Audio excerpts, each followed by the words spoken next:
પરીક્ષિતજી મહારાજે એક વાત સમજાવી છે આપણને કે ભગવાનનું સ્વરૂપ સમજાવ વગર છૂટકો નથી.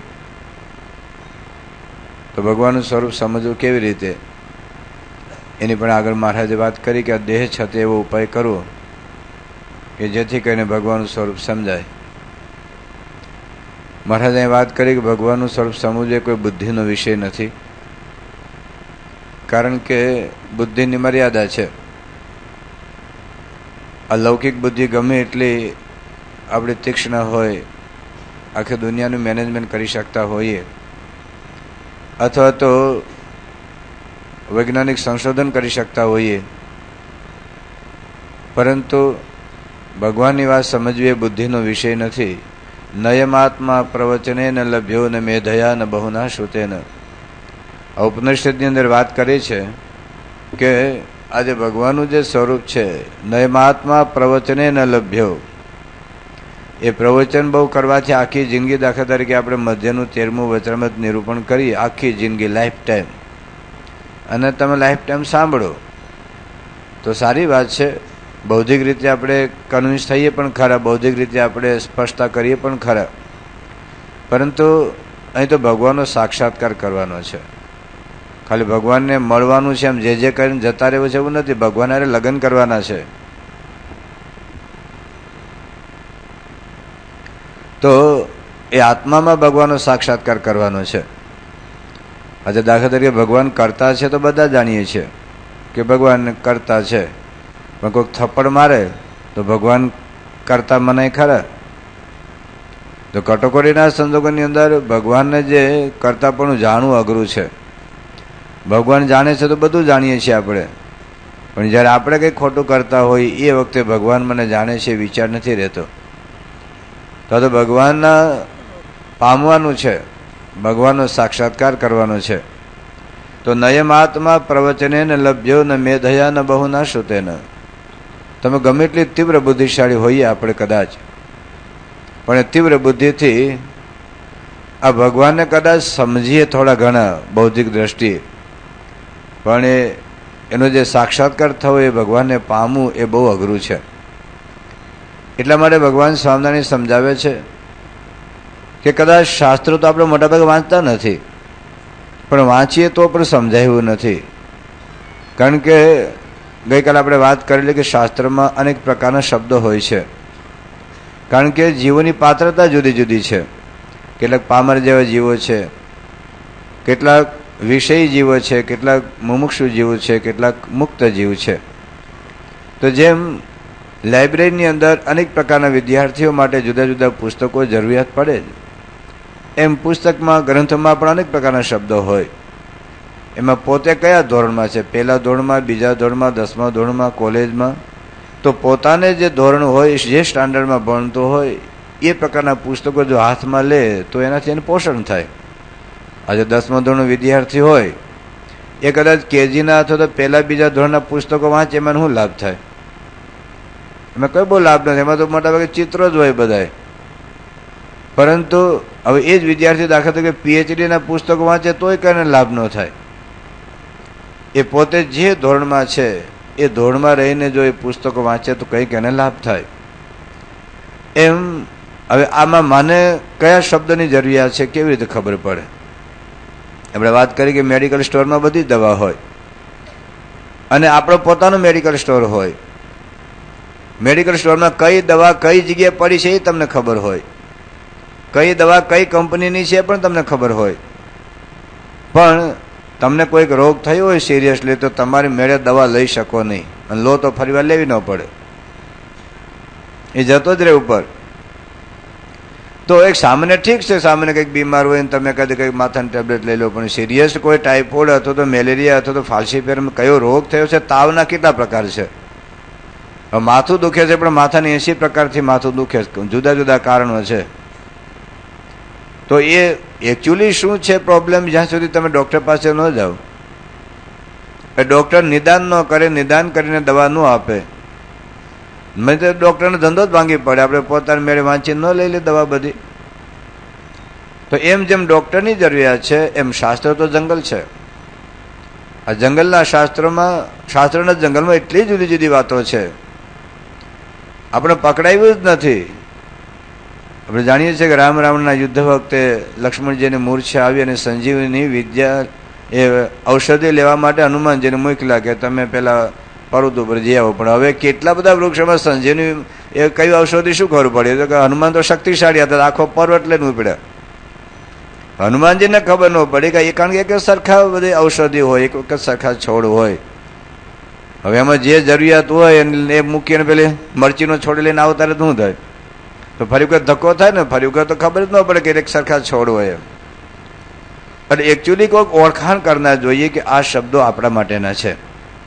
એટલા માટે શંકરાચાર્ય જે વાત કરેલી એની મેં વાત કરેલી ગઈકાલે કે ષડંગાદિ વેદો મુકે શાસ્ત્ર વિદ્યા કવિત્વાદિ ગદ્યમ સુપદ્યમ કરોતિ ગુરુરંગ્રી પદ્મે મનશ્ચેન લગ્નમ તતઃ કિમ તતઃ કિમ તતઃ કિમ તતઃ કિમ. 4 વેદ મોઢે હોય, લો ષડશાસ્ત્ર મોઢે હોય, દુનિયાના બધા શાસ્ત્રો મોઢે હોય, પણ પોતા માટે કયા ઉપયોગી વાત છે ખબર નથી. ભગવાન સ્વામિનારાયણ વખતમાં દીનાનાથ ભટ્ટ હતા અને એ વખતે ગુજરાતની અંદર બહુ જ મોટા વિદ્વાન તરીકે હતા. ભાગવતની કથા પોતે કરતા 18,000 શ્લોક ભાગવતને મોઢે હતા. 18,000 શ્લોક બધા મુખપાઠ. એક વખત ભગવાન સ્વામિનારાયણ યોગમાં આવ્યા ને પછી ભગવાન સ્વામીને પૂછ્યું કે દીનાનાથ તમે આટલી ગુજરાતમાં ભાગવતની કથાઓ કરો છો, પણ મોક્ષનો શ્લોક કયો એ તમે કહો.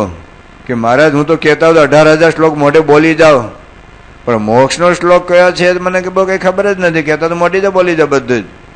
જેમ તમે બધી દવાના નામ બોલી જાય, પણ તમારા રોગની કઈ દવા છે તમને ખબર ના હોય. તો પછી મહારાજ એવી વાત કરી કે શ્રીમદ ભાગવતનો 3ય સ્કંદ છે, એમાં શ્લોક આવે છે કે મહારાજ એમાં પણ કેટલા બધા અધ્યાય છે, બધા અધ્યાય બોલી જાઓ પણ શ્લોકની ખબર નથી. શ્રીજી મહારાજ કહ્યું કે 25મો અધ્યાય છે, પણ કે મહારાજ એમાં ઘણા બધા શ્લોક છે. પછી મહારાજ આ 20મો શ્લોક વાત કરી. શ્રીજી મહારાજે શ્લોક પ્રથમના 54મા વચનામૃતમાં આપેલો છે કે પ્રસંગમજરમ પાશમ આત્મનઃ કવયો વિદુઃ સ એવ સાધુષુ કૃતો મોક્ષ દ્વારમ અપાવ્રતમ. દેવહૂતિ માતા એના પુત્ર કપિલદેવ ભગવાનને પૂછે છે કે ભગવાન અમારો તો સ્ત્રીનો દેહ, અમે જંગલમાં જઈ શકીએ નહીં, હિમાલય જઈ શકીએ નહીં, અમે સાધના કોઈ કરી શકીએ નહીં, તો અમારા સ્ત્રીઓનું કલ્યાણ કેવી રીતે થાય? તો એ વાત એમને કહી કે જેવી પોતાના સગા સંબંધીની વિશે પ્રીતિ છે એ પ્રસંગમ મજરમ પાશમ આત્મનઃ કવયો વિદુઃ, જેવો પોતાના સગા સંબંધીની અંદર આસક્તિ છે એવો સસૈવ સાધુષુ કૃતો, એવા સત્પુરુષની વિશે જો એવું હેત થાય, એવો આત્મબુદ્ધિ થાય, એવો પ્રસંગ થાય તો મોક્ષ દ્વારમ અપાવ્રતમ, તો મોક્ષ દ્વાર ખોલું થાય. કેવનું તાત્પર્ય છે કે દીનાનાથ ભટ્ટને 18,000 શ્લોક હતા, મોઢે કંઠસ્થ હતા, પણ એને પોતાનો મોક્ષનો શ્લોક ખબર નથી. એમ દાખલા તરીકે હું આખું વચનામૃત મોઢે બોલી જાઉં, આખા વચનામૃતના પ્રત્યેક શબ્દ કઈ જગ્યાએ ક્યાં પડેલો છે મને ખબર હોય, પણ છતાં મારા રોગની કઈ દવા છે મને ખબર ના પણ હોય. એ હકીકત છે. આખી રામાયણ મોઢે બોલતા હોય, પણ રામાયણની અંદર પોતાના જીવન ઉપયોગી વસ્તુ કઈ જગ્યાએ પડી છે એને જ ખબર ના હોય. ગીતા ઉપર આખી જિંદગી પ્રવચન કરતા હોય, પણ ગીતાનો રહસ્ય શું છે, ગીતાનો સાર શું છે ખબર ન હોય. ગીતા પર કેટલા બધા લોકો જુદી જુદી વાતો કરી છે. ગીતા પર જે મુખ્ય 5 આચાર્યો થયા, શંકરાચાર્ય, રામાનુજાચાર્ય, મધ્વાચાર્ય, નિંબાળકર, વલ્લભ, એ બધા જુદી જુદી વાતો કરી. ગીતા ઉપર તમે લોકમાન્ય તિલકનું વાંચો, તમે વિનોબા ભાવેનું વાંચો, તમે ગાંધીજીનું વાંચો, ગુણવંત શાહનું વાંચો, દરેક પોતપોતાની જુદી રીતે વાતો કરતા હોય. પરંતુ એકચ્યુઅલી ગીતાનું તાત્પર્ય શું છે એ તો ગુણાતી સત્પુરુષ હોય તો જ પકડાય. એ ટીવી જોતા જોતા તમે ગીતા વાંચીને ગીતા ઉપર તમે લખવા બેહો, એ કઈ ગીતા પકડાય નહીં. એક વખત એક પરદેશી ભાઈએ ગીતા આખી ગોખી નાખેલી. તો વિવેકાનંદને પૂછ્યું કે તમારી ગીતા આ જ ને, લો એ તો મને મોઢે આવડે છે, એમ કહીને ગીતાના શ્લોકો માંડ્યા મળવા.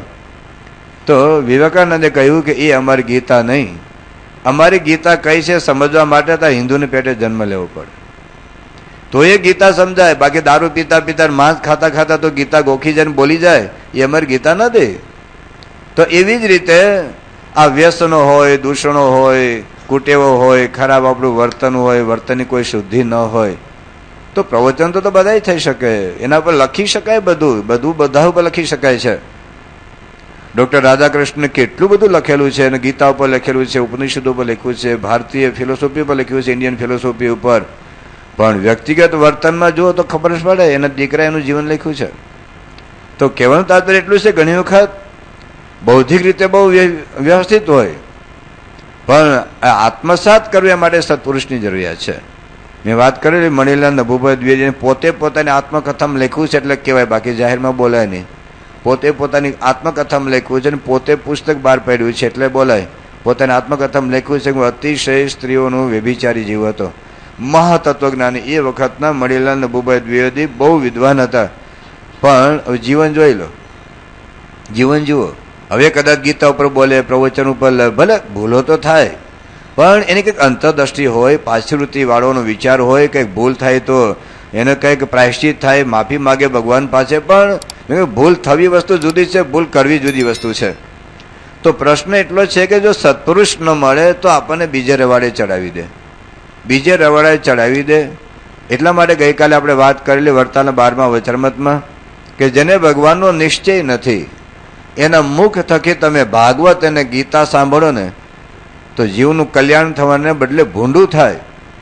કારણ કે આવા ગુણાતીત સત્પુરુષનો અવગુણ નાખી દે કે તો ખોટા મંદિરો બાંધે છે, ખોટા ઉત્સવો કરે છે, પોતાની વ્યક્તિ પૂજા કરાવડાવે છે, પોતાના જન્મ જયંતિ ઉજવાવે છે, આવું ભાત ભાતું બધું બોલતા હોય. આપણને લાગે કારણ કે આપણને બુદ્ધિશાળી છે એટલે તાર્કિક રીતે બધું ગમતું હોય, પરંતુ હકીકતની અંદર તમે જો જોવા જાઓ, આખો વિશ્વનો ઇતિહાસ જોવા જાઓ અને હિન્દુ ધર્મનો ઇતિહાસ જોવા જાઓ તો આપણા શાસ્ત્રોએ એ સાધુની પૂજા કોઈ વ્યક્તિગત પૂજા નથી. આજે વ્યક્તિ પૂજાના નામે કોઈનામાં એ જોડવા જ નથી દેતા કે કોઈ સંપ્રદાયમાં ના બંધાવ, બસ કોઈ વાડામાં ન બંધાવ, તમે મુક્ત રહો.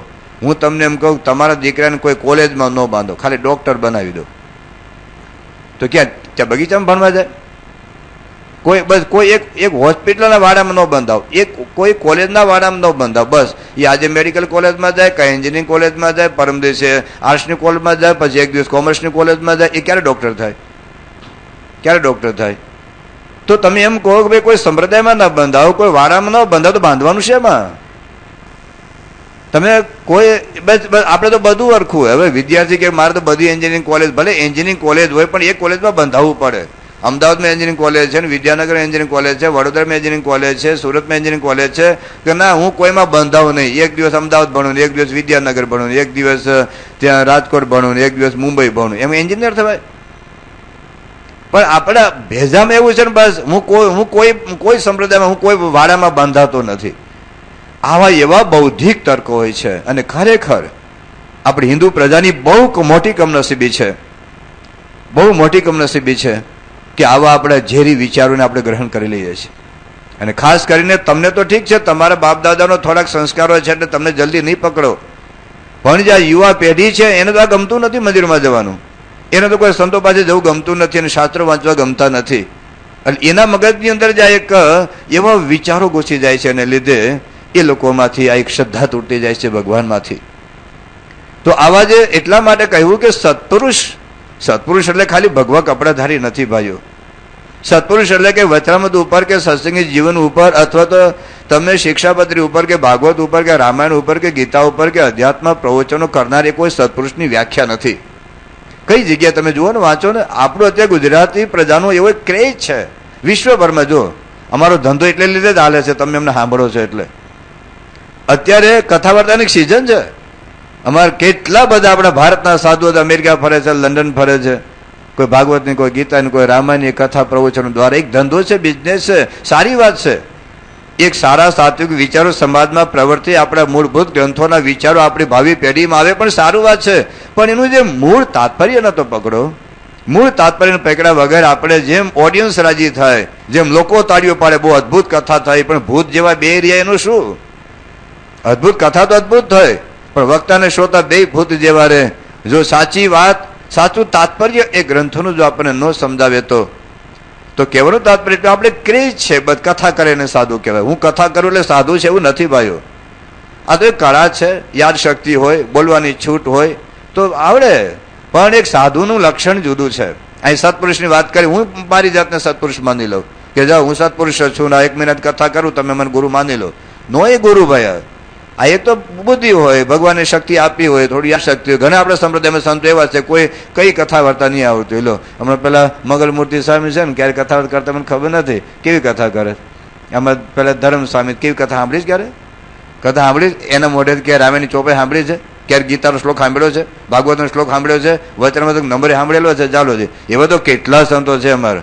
અમે ત્યાં મુંબઈમાં પેલા અક્ષર વલ્લભ છો એ હવે અક્ષર એને પોતા નામ લખતા નથી આવડતું. બોલો નામ લખતા નથી આવડતું, પણ ઇલેક્ટ્રિક એન્જિનિયર ઊંધો પાડ દે.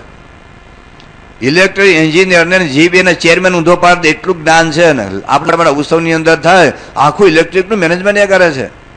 અરે લૌકિક બુદ્ધિ ઓછી હોય, પણ એ ભગવાનના કાર્ય અંદર કેટલા બધા સંતો એક શબ્દ બોલતા નથી. એક પ્રવચનનો એક શબ્દ આખી જિંદગીમાં બોલ્યા નહીં હોય, પણ કોઈ તમે રસોડામાં તમે નિષ્ણાંત હોય, કોઈ પાણી વિભાગમાં નિષ્ણાંત હોય, કોઈ તમે મેનેજમેન્ટમાં નિષ્ણાંત હોય, કોઈ હરિભક્તોને હાચવામાં તમે જે સરભરા ઉતારામાં એમાં કોઈક નિષ્ણાંત હોય. અમારા એટલા દરમાં પેલા દેવસ્વામી છે, આખા સંપ્રદાયમાં 100 જણા નહીં ઓળખતા હોય. બોલો આખા તમે અમેરિકા લંડન તો કોઈ નહીં ઓળખતું, પણ તમે જુઓ ને તમે છાતી ઠેરી જેવા સાધુ છે.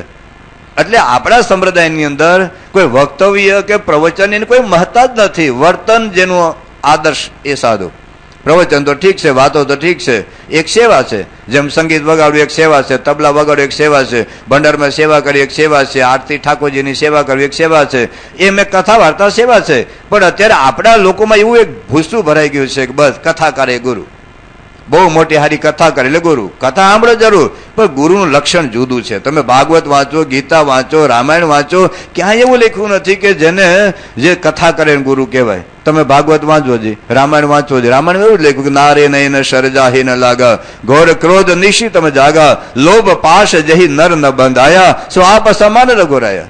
જે કામ નથી, ક્રોધ નથી, લોભ નથી, એ રામ જેવા સંત છે. એમાં ક્યાં લખ્યું કે જે રામાયણની કથા કરે રામ જેવા સંત છે, અથવા તો રામનું મંદિર બાંધે રામ જેવા સંત છે? ક્યાં લખ્યું? લખ્યું જ નથી. ક્યાંય નિવર્તનની વાત કરી છે ગીતામાં. સ્થિત પ્રજ્ઞાના લક્ષણ બીજા અધ્યાયમાં છે.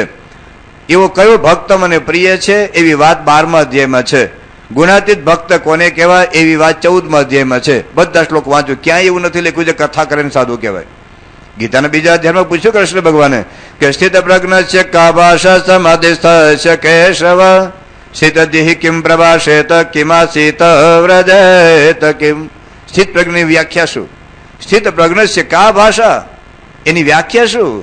સ્થિત દેહી કિમ પ્રભાષેત, શું બોલે? હિન્દીમાં બોલે, ગુજરાતીમાં બોલે, સંસ્કૃતમાં બોલે, ભાગવત બોલે, રામાયણ બોલે, ગીતા બોલે, ઉપનિષદો બોલે, શું બોલે? સ્થિત પ્રજ્ઞ છે કા ભાષા સમાધિસ્થ કેશવ, સ્થિત દેહી કિમ પ્રભાષેત કિમ આસેત વ્રજેત કિમ. એ આકાશમાં ચાલે? ક્યાં ચાલે? એ પાણીમાં બેહી રહે? એ જમીનમાં દટાઈ રહે? કૃષ્ણ ભગવાન બધાને છેડ ઉડાડી દીધા. એક જ વાત કરી કે પ્રજહતિ યદા કામન સર્વન પાર્થ મનોગતન, પ્રજહતિ યદા કામન સર્વન પાર્થ મનોગતન, આત્મન્યેવાત્મના તુષ્ટ સ્થિત પ્રજ્ઞસ્તદોચ્યતે. જેની અંદર કોઈ કામના નથી, કોઈ કામના નથી. કામના શાની છે? કંચન, કામિની અને કીર્તિ, સત્તા, સંપત્તિ અને સુંદરી. તો આ જે અંતરની જે આપણી એક વાસના છે, જે મોટિવેટિંગ ફોર્સ છે, તો એ જેના જીવનમાં નથી એ સંત છે. તો સત્પુરુષની વ્યાખ્યા છે. સત્પુરુષની વ્યાખ્યા એ છે. ઘણા લોકો એવું કહે છે કે ભાઈ સત્પુરુષ કોને? આચાર્ય દીક્ષા આપીને સાધુ કહેવાય. એવું ક્યાં લખ્યું છે? લોકોને એવું પ્રમુખ બધામાં જો પ્રમુખ સ્વામી સારા સંત છે, પવિત્ર સંત છે, નિષ્કલંક સંત છે, શ્રીજી મહારાજ 100% શુદ્ધપણે આજ્ઞા પાડનાર સંત છે. પણ એક મનમાં ભૂસું ભરાઈ ગયું, બસ આચાર્ય દીક્ષા નથી આપી એટલે આચાર્ય દીક્ષા આપીને સાધુ કહેવાય. કે લખ્યું છે વચનામૃતમાં? વાંચી જોજો. વચનામૃતની એક જગ્યાએ વચનામૃતમાં મને બતાવો કે આચાર્ય થકી મોક્ષ થાય અને આચાર્ય જેને દીક્ષા આપે એને સાધુ કહેવાય. એક શબ્દ બતાવો અત્યારે આ ઘડી આ સ્વામિનારાયણ કપડે કાઢી નાખું, ચાલો બતાવો જી.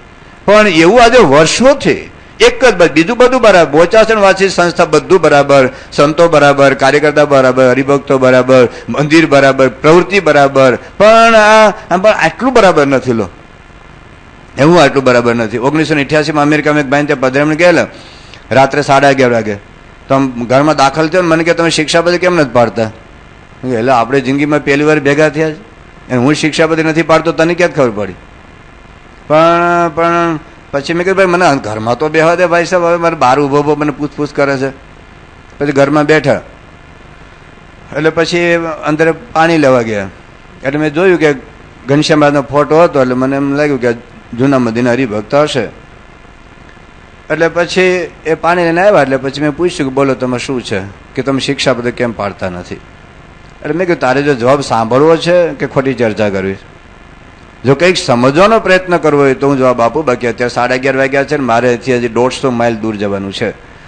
એટલે આ તો પધરામણી આવેલા છે, પણ તારી ઈચ્છા હોય તો જવાબ આપીએ. તો કે ના કોણ?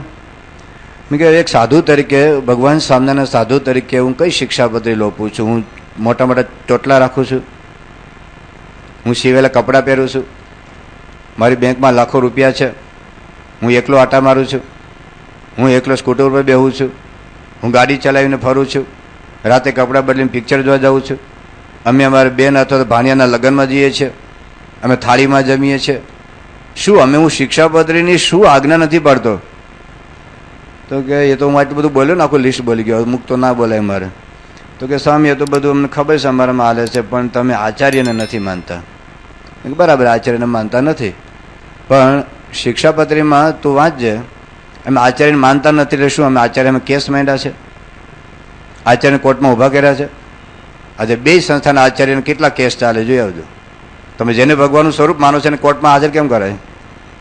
અને એને પગારદાર નોકર છે, હાઈકોર્ટનો ચુકાદો છે, દર મહિને કે દર વર્ષે અમુક રૂપિયા આપવા. તો જેને ભગવાનનું સ્વરૂપ માનો છે કે હું આજે પ્રમુખ ગુરુ માનું છું તેને કોર્ટમાં હાજર કેમ કરાય? તો તમે શું માનો છો શું? અને આચાર્ય અમને શિક્ષાપત્રી વાંચો, જે શિક્ષાપત્રી વાંચતા હોય પાછળ સાધુ બ્રહ્મચારીના નિયમ છે.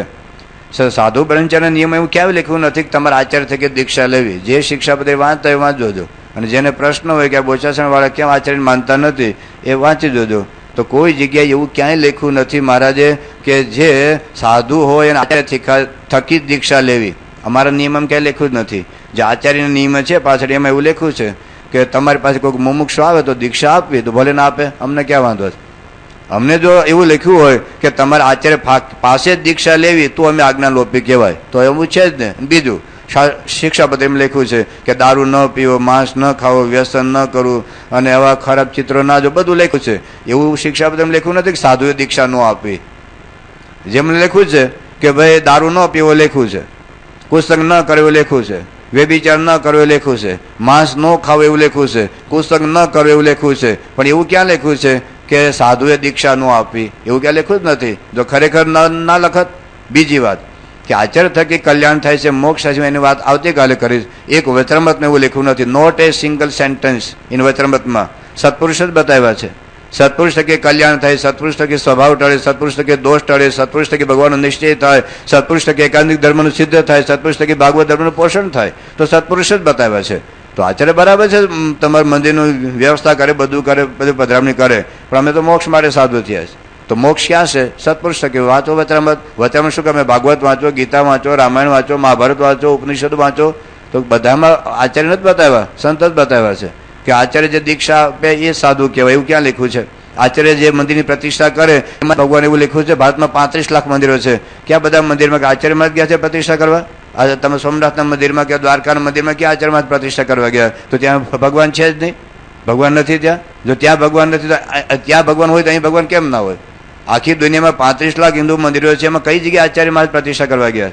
અને દાખલા તરીકે ચાલો કે એ બીજા તો પરોક્ષ મંદિર, પણ સ્વામિનારાયણ મંદિરમાં, પણ સ્વામિનારાયણ મંદિરમાં આજે જૂના મંદિર, નવા મંદિરના હજારો હરિભક્તોને ઘેર પોતે ભગવાન સ્વામિનારાયણ મૂર્તિ રાખે છે.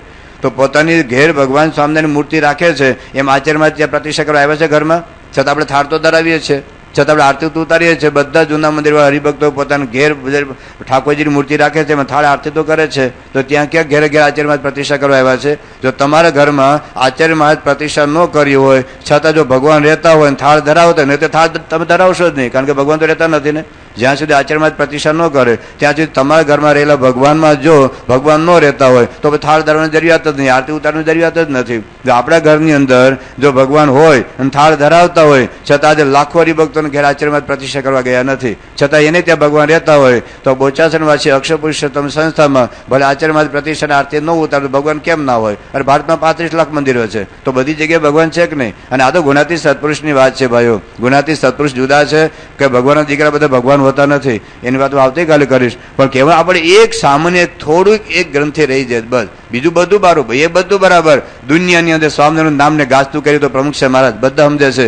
વિશ્વભરમાં સાધુતાની લાજ કોઈ રાખી તો પ્રમુખ સાહેબ મહારાજ. વિશ્વભરની અંદર આજે સ્વામી પ્રમુખ સાહેબનું જીવન, શાસ્ત્રી મહારાજનું જીવન, એ યોગી બાપુનું જીવન એ કાળો ડાઘ શોધી શકે એમ નથી. દુનિયાની ભલેની વિશ્વભરની CID ભેગી થાય, વિશ્વભરની FBI ભેગા થાય, પણ ગુણાતીત પરંપરામાં અમારામાં ખામી હશે, કારણ કે અમે તો સાધકો છીએ, અમે તો સાધનાના માર્ગે ચાલ્યા છીએ, અમારામાં તમારામાં ભૂલ થાય. પણ જે ગુરુ છે એ ગુણાતીત સત્પુરુષ છે, જેને આધારે મોક્ષ મેળવવાનો છે, એમાં તો નિષ્કલંક જીવન છે. તો આવા એક ભગવાનનું સ્વરૂપ એવા જે સંત એ દીક્ષા આપે અને એ મૂર્તિની પ્રતિષ્ઠા કરે તો એમાં ભગવાન કેમ ના રહે? પણ મૂળ વાત એટલી છે કે સત્પુરુષ એટલે જેને આચાર્ય દીક્ષા આપે એ સાધુ કહેવાય. એવું ભાગવતમાં લખ્યું નથી, રામાયણમાં નથી લખ્યું, ગીતામાં નથી લખ્યું, ઉપનિષદમાં નથી, એટલે વચરામતમાં નથી લખ્યું, શિક્ષાપત્રીમાં લખ્યું નથી, સત્સંગી જીવનમાં લખ્યું નથી, ભક્ત ચિંતામણીમાં લખ્યું નથી, હરિલીલામૃતમાં લખ્યું નથી, નિષ્કલંક કાવ્યમાં લખ્યું નથી, હરિચરિતામૃત સાગરમાં લખ્યું નથી, હરિકૃષ્ણ લીલામૃત સાગરમાં કોઈ સ્વામિનારાયણ સંપ્રદાયની અંદર જેટલા બધા પુસ્તકો છે, સેંકડો સંખ્યામાં ગ્રંથો છે, કોઈ ગ્રંથમાં એવી વ્યાખ્યા નથી આપી કે જેને આચાર્ય દીક્ષા આપે એ જ સાધુ કહેવાય, બીજો કોઈ સાધુ જ નથી. એવું નથી ભાઈઓ. સાધુના લક્ષણો જુદા છે. સ્વામિનારાયણ સંતોની વ્યાખ્યા એ ભગવા કપડા નહીં. સ્વામિનારાયણ સંતોની વ્યાખ્યા એટલે કંઠી અને માળા નહીં. સ્વામિનારાયણ સંતોની વ્યાખ્યા એટલે તિલક અને ચાંદલો નહીં. સ્વામિનારાયણ સંતોની વ્યાખ્યા એટલે ભગવા કપડા નહીં ભાઈઓ. સ્વામિનારાયણ સંતોની વ્યાખ્યા એટલે સ્ત્રી ધનનો ત્યાગ. જો સ્ત્રી ધનો અષ્ટ પ્રકારે ત્યાગ ન હોય તો એ સ્વામિનારાયણ સાધુ કહેવાના લાયક જ નથી. ભલે જીવની વાત પછી, જીવમાંથી એ તો પછી નીકળશે, મનમાંથી પછી નીકળે, પણ દેહ કરીને વર્તવાનો જે પ્રામાણિક પ્રયત્ન કરતો હોય, કદાચ ભૂલ થાય તો એનું પ્રાયશ્ચિત હોય, એ પાછો વળી જવો જોઈએ. જો પાછો ન વળે પણ તો આજે સાધુની બેંકમાં લાખ લાખ રૂપિયા આટા મારતા હોય અને કે પાછા સ્વામિનારાયણ સાધુ કહેવાય, અને પછી અમને આચાર્ય દીક્ષા આપી છે, અમે તો જૂના, અમે તો થર્ડને વેડગ્યા છે. હું થર્ડને વેડગ્યા છો? તો હરિભક્તોને સમજવાનું છે. ખાલી એક જ આજ્ઞા નથી કરી, બીજી કેટલી આજ્ઞા નથી કરી. સત્સંગી જીવનની અંદર મહારાજે લખ્યું છે કે જે સાધુ, સાંભળજો, જે સાધુ એક કોડી જેટલું દ્રવ્ય રાખે, એક કોડી જેટલું દ્રવ્ય રાખે તો દરરોજ એને 1000 ગાયો મારી નાખવાનું પાપ લાગે. આ હું સ્વામિનારાયણ સંતોની વાત કરું છું, બારદાન જે કરવું એ કરે. ભગવાન સ્વામિનારાયણ વાત લખી છે કે જે સંતો એક કોડી જેટલું દ્રવ્ય રાખે એને દરરોજ 1000 ગાયો મારી નાખવાનું પાપ લાગે. આજ્ઞા નથી સાધુઓની, ખાલી આચાર્ય દીક્ષા આપે એટલી જ આજ્ઞા છે, તમને દેખાય છે. અને એ તો અમને તો આજ્ઞા કરી જ નથી. શિક્ષાપત્રીમાં અમને ક્યાંય લખી નથી. સાધુના નિયમો વાંચજો, સાધુના નિયમ વાંચજો. આખા વચરામાં ક્યાંય લખ્યું નથી. જ્યાં સાધુની વ્યાખ્યા કરી છે ત્યાં કે જેને આચાર્ય દીક્ષા આપે એ સાધુ કહેવાય, એવું ક્યાંય લખ્યું નથી. સાધુના લક્ષણ જેમાં હોય સાધુ કહેવાય. એ જ વાત છે. તો વાત એટલી છે કે આ આજ્ઞા નથી દેખાતી. એક સાધુના એ કોડી જેટલું દ્રવ્ય, પણ ઊંધું સમજાવે. એક ભાગવતનો કથા કરે તો અચાનક એને બહાર જવાનું થયું, તો એનો દીકરો ભણેલો કે બેટા આજે તું ભાગવતની કથા કરજે. એટલે કે સારું. પછી તો આને ભાગવતની કથા શરૂ કરીને એમાં આખ્યાની વાત એ જ આવી કે જો કોઈ વ્યક્તિ દારૂ પીતો હોય અને દારૂ પીતા પીતા એ ટીપું હેઠું પડે અને એના જોડા ઉપર પડે અને જોડા ચામડાના હોય અને ચામડા જે ઢોરના હોય એ ઢોર નરકમાં જાય. સાંભળ્યું? દારૂ પીતો હોય અને ટીપું હેઠું પડે અને જોડા ઉપર, એટલે તે લખે જોડા ઉપર પડે અને જોડા ચામડાના હોય તો ચામડું જે ઢોરનું એ ઢોર નરકમાં જાય. તો આને તો જેટલું પ્રતિપાદન કર્યું એ તમે મારા જેવો આક્રોશવાળો હશે તો કે દારૂ ન પીવાને સખત ખંડન કર્યું. અને પેલા શ્રોતા તો આમ હેબતાઈ ગયા, હો આમ હેબતાઈ ગયા કે આવી કથા તો સાંભળી જ નથી ક્યારે, અને કે આવું તો આટલા ઘા આવી હથોડીઓ તો મારી જ નથી. હવે અત્યાર સુધી તો આપણે એ અદભુત કથા થતી, આ વખતે ભૂત આવ્યો છે. અત્યાર સુધી તો સારી જ કથા થતી હતી, પણ બધું સારું જ છે. તો પેલા કે આના બાપુજી જ કથા કરતા હતા, તો આવી કથા તો એને ક્યારેક કરી જ નથી. કે કઈ વાંધો નહીં, આજે જવા દો, કાલે બાપુજી આવશે કરી. બીજા દિવસે બાપુજી આવી ગયા કથામાં બેઠા અને કથા શરૂઆત કરી. ઉભા રહો, કથાની શરૂઆત પછી કરો. અમને એક પ્રશ્ન થયો કે શું? કે તમારા દીકરો કાલે કથા કરી, તો કેમ કથા હારી કરીને? મારો દીકરો ભણીને આવ્યો છે, બહુ હોશિયાર છે. કે હારી તો કરી એટલે જ પ્રશ્ન થયો. કે શું થયો? કે તમે ભાગવતમાં એવી વાત કરી, ભાગવતમાં એવું લખ્યું છે કે એક ટીપું જો એ જોડા ઉપર પડે તો જોડા જે ઢોર ના હોય ઢોર નરકમાં જાય. તો તમે આ દારૂ પીઓ છો તો શું થશે તમારી દશા? હવે તમે તો તમારી કથા તમે વર્ષોથી ભાગવતની કથા સાંભળીએ છીએ, આવું વાક્ય તો તમારી કથામાં આવ્યું જ નથી. હવે પેલા કથાકારને એમ થયું કે આને બાયફું, આને બાયફું, કારણ કે કથાકાર પોતે દારૂ પીતો. હવે કથાકાર દારૂ પીતો હોય તો પછી દારૂ ન પીવાય બોલે? આજે કે હું હોકા પીતો તો તમે કહેવાય? હું નવરાત્રી ગરબામાં જતો તો હું બોલત કે નવરાત્રી ગરબા ના જશો? હે, હું જો પૈસા રાખતો તેમ બોલે કે સ્વામિનારાયણ સંતો પૈસા ન રાખે? હું બૈરાને ધક્કો મારી મને જો બસમાં ચડતો હું બોલું કે સ્વામિનારાયણ સંતોની વ્યાખ્યા આ છે? પહેલાં તો જિંદગીમાં પોતે દારૂ પીતા બધા ભેગા થઈને પાર્ટી કરતા હતા રાત્રે, અને જાણે કે આ છોકરે બાયપું. પછી કીધું પાછી હવે ફેરવવું તો પડે કે જો ભાઈ એવું છે, આ તો નવો છોકરો ભણીને આવ્યો છે, હજી ભણ્યો છે પણ ગણ્યો નથી, એટલે એને શું હજી આમ ભાગવતનું તાત્પર્ય સમજાય નહીં, નવો છે ને એટલે. પણ જો તાત્પર્ય એવું છે કે એક ટીપું જો જોડા ઉપર પડે, એક ટીપું, તો એ ચામડું જે ઢોરનું હોય એ ઢોર નરકમાં જાય. શું લખ્યું છે? એક ટીપું, હા, એકે ન બિંદુ ને એક ટીપું પડે તો, એટલે એક ટીપું જો આપણે પીએ ને તો નરકમાં જવું પડે. બાકી જો ઘરે ઘરે તમે દારૂ પીઓ, બોટેલો જો લગાડો તો કશો વાંધો જ નથી. આ તો શું નવો છોકરો ખરો ને એને એ શાસ્ત્રોનો અર્થ આવડે નહીં, શાસ્ત્રના અર્થોનું તાત્પર્ય સમજાય નહીં. અને એકાદું ટીપું જો આપણે આપણે ક્યાં એક ટીપું પીએ છીએ? આપણે તો બોટલો લગાવીએ છીએ. એટલે આપણે તો ભગવાનના ધામમાં જ જવાના. બધા ખુશ થઈ ગયા, વાહ વાહ વાહ, આવા આમ અદભુત કથા કરી, થાય કે નહીં? તો આ ભગવાન સ્વામિનારાયણના સંતો માટે લખ્યું છે કે એક કોડી જેટલું દ્રવ્ય, એક કોડી એટલે પૈસો માની લો, એક પૈસો જો સ્વામિનારાયણ સાધુ પોતાની માલિકીનો રાખે તો દરરોજ 1000 ગાયો મારી નાખવાનું પાપ લાગે. તો ઘણા હું સમજાવે, એ તો એક પૈસો રાખીએ ને તો. બાકી લાખો રૂપિયા રાખીએ તો વાંધો નહીં. લાખો રૂપિયા વ્યાજે ફેરવે છે, વ્યાજે. લાખો રૂપિયા રાખ્યા તો વાંધો નહીં. જોઈજો ભાઈઓ. અને હવે તમારી વાત કરે જે હરિભક્તો સાંભળજો, હરિભક્તો માટે લખ્યું છે કે જે સાધુ એક કોડી જેટલું દ્રવ્ય રાખે એના મુખ થકે ભગવાને કહ્યું મારું હરિભક્ત કથા વાર્તા સાંભળે. જે સાધુ પોતાના નામે પોતાની રૂપે એક પૈસો રાખે અને જો મારું હરિભક્તની કથા સાંભળે તો એને એટલું પાપ લાગે કે પાપમાંથી મુક્ત થવા માટે ચાંદ્રાયણ વ્રત કરવું પડે. એ ચાંદ્રાયણ વ્રત શું છે એ વિદ્યારત્ન સ્વામી પૂછજો. હમણાં 1 મહિનો કર્યું, આમ ટાટિયા ઢીલા થઈ ગયેલા, પૂછી આવજો. 1 મહિનો ચાંદ્રાયણ વ્રત કરવું, અને બાદ ઘણા બધા ચાંદ્રાયણ વ્રતો હોય છે. તો એક વખત દાખલા તરીકે હું એક પૈસો હું રાખું અને મારી તમે કથા એક વાર સાંભળો તો તમને એટલું પાપ લાગે કે પાપમાંથી મુક્ત થવા માટે તમારે ચાંદ્રાયણ એક વ્રત 1 મહિનાનું કરવું પડે. તો આ કોઈ હરિભક્તોની આજ્ઞા નથી, આ સત્સંગ જીવનમાં લખ્યું છે.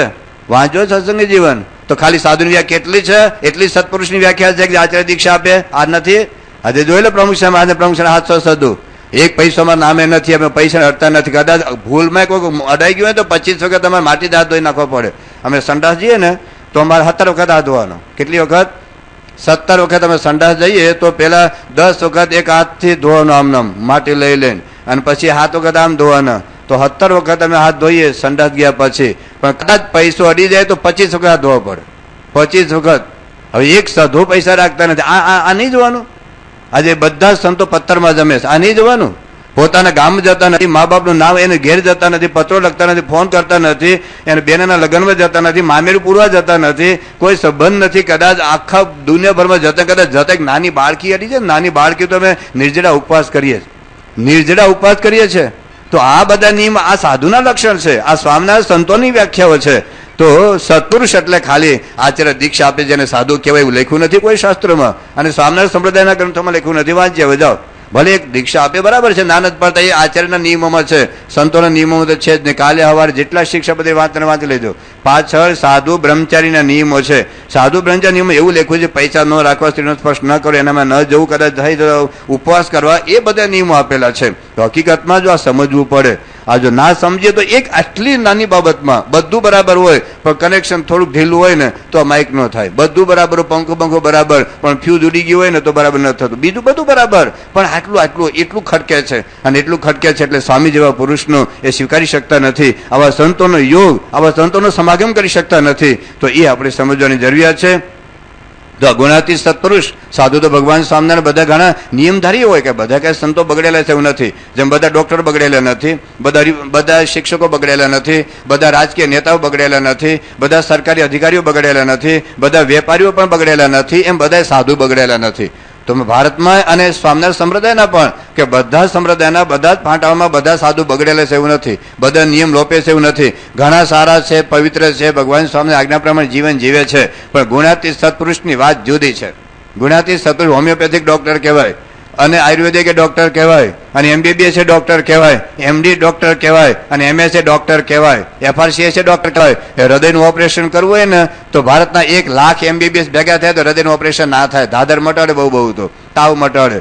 હા, અને માથાનો દુખાવો મટાડે, હૃદયનું ઓપરેશન ના થાય. હૃદયનું ઓપરેશન કરનાર સંત જુદા છે, એ સત્પુરુષ જુદા છે, એ માયા પર હોય એની વાત છે. તો ભગવાન સ્વામિના વખતમાં 2000 સાધુ હતા, અને એમાં જબરજસ્ત આમ એટલા ચમત્કારી પુરુષો હતા. મેં વાત કરેલી ગઈકાલે, આમ એક એક ભગવાન થઈને પૂજ્યા એવા સાધુ હતા. પણ ગુણાતીતની વાત જુદી, ગુણાતીત સત્પુરુષની વાત જુદી. એ ગુણાતીત અક્ષર બ્રહ્મ, એ અક્ષર બ્રહ્મ ગુણાતીતાન સ્વામી આ વાત સમજાવી. એટલા માટે માયાથી પર બે તત્વો છે. વાત કરી કે જીવ, ઈશ્વર, માયા, બ્રહ્મ અને પરબ્રહ્મ. તો આ માયાથી પર અક્ષર બ્રહ્મ અને પરબ્રહ્મ છે. તો અક્ષર બ્રહ્મ છે એ પરબ્રહ્મની સૌથી વધારે નજીક છે.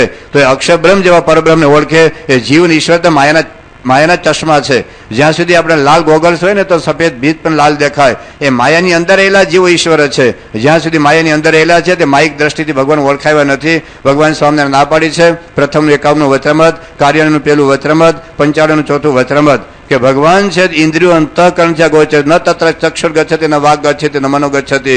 આ કેન ઉપનિષદની અંદર વાત કરેલી છે.